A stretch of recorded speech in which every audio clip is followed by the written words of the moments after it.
Daily என்ன சட்னி வைக்கிறதுன்னு குழப்பமா இருக்கா?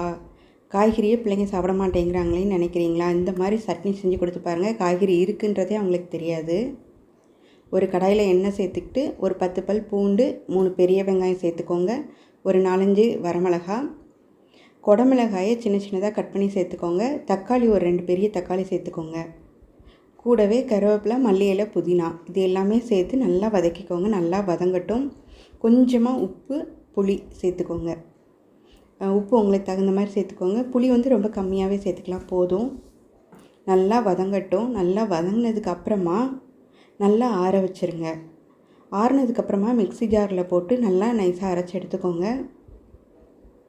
அதுக்கப்புறமா ஒரு கடாயில் எண்ணெய் ஊற்றி கடுகு உளுந்து தாளிச்சிட்டு கருவேப்பிலை போட்டு வதக்கிட்டு அதுக்கப்புறமா இந்த சட்னியை அதில் சேர்த்து தண்ணி ஊற்றி அட்ஜஸ்ட் பண்ணிக்கோங்க. உங்களுக்கு தகுந்த மாதிரி தோசை, இட்லி, சப்பாத்தி, பூரி எல்லாத்துக்குமே செமையாக இருக்கும்.